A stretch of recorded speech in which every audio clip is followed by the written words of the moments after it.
I Østrig. Okay. Ja, det er kommet af, at for eksempel de der snowboarder, de slog hovedet op til flere gange, så begyndte de at køre med styrthjem, så blev der udviklet styrthjem, som var smart og så videre. Ja. Nu kører alle. Mine unger, de første år de var afsted, de ville fandme ikke have styrthjem på, fordi det så forfærdeligt ud, synes de alt muligt. Nu er det mode, der er ingen problemer i at give dem styrthjem på. Og hvad sker der så? Så er der en eller anden østrigsk politiker, som kører galt på ski, hvorefter han nu vil lave til lovgivning. Jamen altså, herregud, folk har fundet ud af det med sig selv at køre med styrthjem, og nu kommer han så skal de sidste 2 med. Altså, hvorfor skal han dog blande sig i det?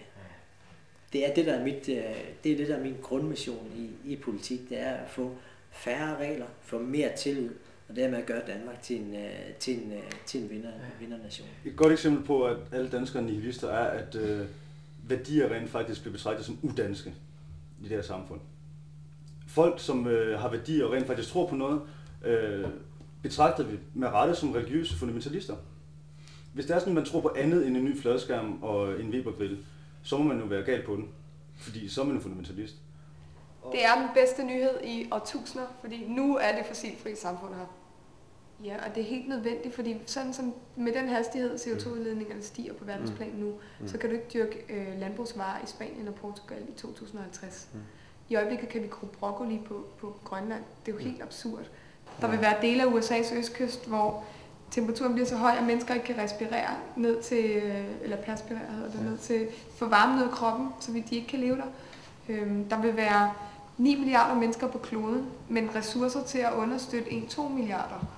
Så forestil dig lige nogle konflikter, nogle krige, nogle folkevandringer, vi slet ikke kender til. Og det er derfor, at det her er en absolut nødvendighed, at vi går ind og gør noget ved det her. Og når det så oven i købet er noget, som kan give os et bedre liv, altså give os en bedre livsstil, blive en total vindersag. Vi skal have koblet markedet til virkeligheden. Altså, finanskrisen handlede om markedet, der mistede kontakten til virkeligheden. De mistede kontakten til boligers værdi, de mistede kontakten til aktiers værdi. Nu skal vi genvinde kontakten til begge de 2 ting, men også til naturen. For den har grænser, og vi glemmer, at vi totalt er afhængige af naturressourcer, ikke?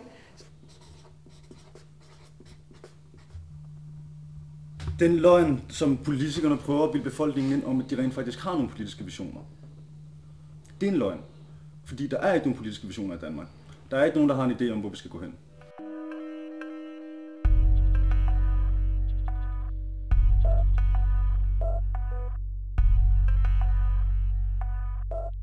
Hvad synes du om, at Moderpartiet ikke ønsker at stille op til sådan noget her? Altså, synes du, det er rigtigt eller forkert? Jeg vil da håbe, at alle de steder, man har mulighed for at eksponere sig, det håber jeg, man udnytter. Altså, så ja, det er også derfor, jeg har sagt ja til det her. Så det synes jeg da, jeg vil da have håbet, at Venstre og Konservative også havde stillet sig op og sagt, yes, her har vi en unik mulighed for at komme frem med vores budskab. Mindre stat, mere frihed, havde jeg tænkt sådan noget i den tur. Så kan det være, at jeg skulle formulere det om, at jeg starter med det positive.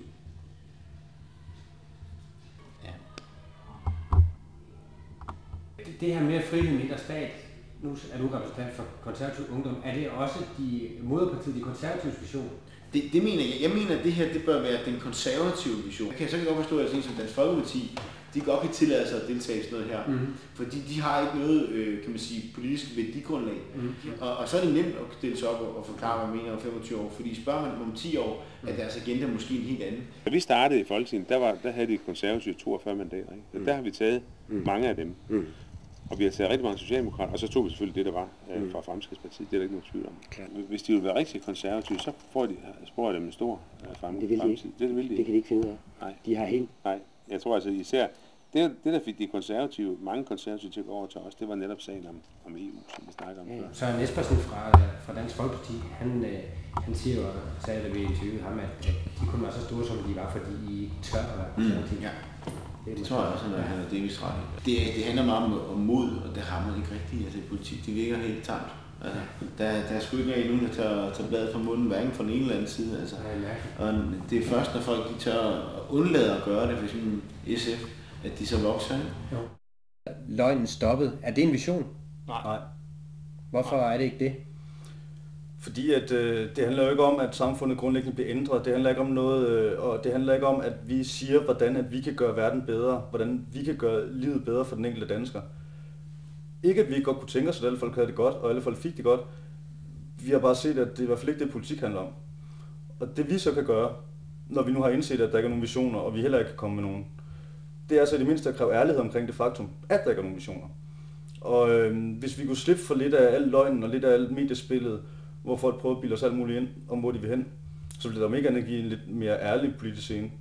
Hvad karakter skal en nihilistisk folkepartis vision, som så ikke er en vision, kan jeg forstå, hvad skal den have på 13-skalaen? 0-0. Godt, tak.